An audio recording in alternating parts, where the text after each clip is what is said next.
Voici un développement riche et illustratif du thème la culture amazighe pré-islamique, avec des détails historiques, des exemples concrets et un éclairage adapté à un public kabyle d'Algérie.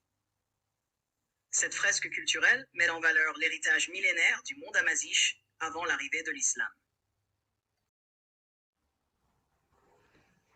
1. Symbole, tatouage, langue et art rupestre. Symbole berbère, un langage ancien de signes. Depuis l'Antiquité, les Amazighes utilisent des symboles graphiques porteurs de sens religieux, spirituel ou social. Ces symboles sont visibles sur les poteries, textiles, bijoux, fibules, colliers, bracelets, dans les motifs des tatouages traditionnels, en particulier chez les femmes. Exemple de symbole courant. Yaz, symbole de l'homme libre. Il est aujourd'hui l'un des emblèmes majeurs du peuple amazighe. Croix et spirale, souvent associées à la protection, la fertilité ou le cycle de la vie. Mahandast, utilisé contre le mauvais œil, ancêtre de la Khamsa.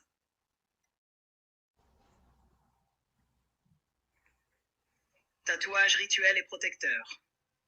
Les tatouages étaient portés principalement par les femmes. Ils servaient de rite de passage, puberté, mariage, maternité. Ils avaient aussi une valeur magique ou religieuse, protection contre les esprits, bénédiction. En Kabylie, on retrouve encore des femmes âgées portant des tatouages au front, menton, poignet. Art rupestre, témoignage des premiers Amazighes. Dans le Tassili Najer, sud-algérien, et le Hogar, des milliers de peintures rupestres datant de 8000 à 2000 avant Joncé montrent des scènes de chasse, de danse, de rituels, des représentations d'animaux disparus du Sahara, girafes, éléphants, des personnages aux costumes élaborés, parfois interprétés comme des prêtres ou chamans. Ces fresques témoignent d'une civilisation agro-pastorale organisée, dotée d'une spiritualité déjà riche. Matriarcat, tribus et organisation sociale. Matriarcat et statut de la femme. De nombreuses sources et traditions orales évoquent une organisation matriarcale ou matrilinéaire dans certaines sociétés berbères anciennes. La femme était chef de famille, gardienne de la terre, des biens et de la mémoire. Des figures mythiques comme Tinhinan, reine fondatrice du peuple Touareg, au IVe siècle, sont vénérées comme ancêtres sacrés. En Kabylie, jusqu'à récemment, les femmes jouaient un rôle central dans les rites, les décisions familiales et les transmissions culturelles. Organisation tribale. Les Amazighes vivaient en clans ou tribus, Arche Kabila, souvent autonomes, avec un système horizontal fondé sur la GMAA. Chaque tribu élisait un chef ou un sage, respecté pour son expérience, sa sagesse et son courage. Cette structure a permis aux Amazighes de résister à toutes les tentatives d'assimilation centralisée. Exemple.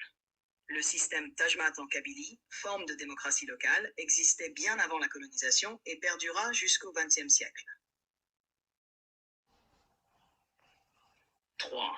Rites funéraires et croyances.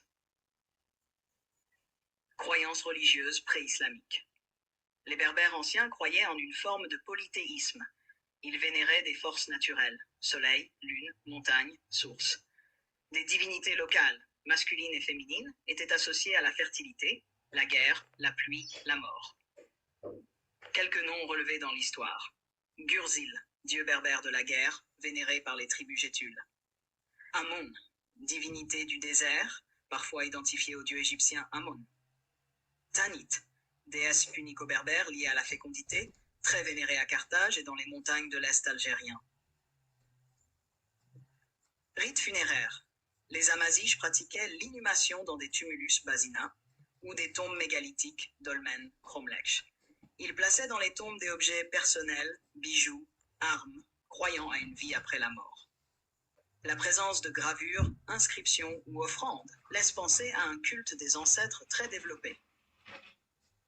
Exemple, les tumulus de Djedars, Tiaret et les tombes princières de Medrassen, près de Batna, montrent une fusion entre l'architecture berbère, punique et romaine.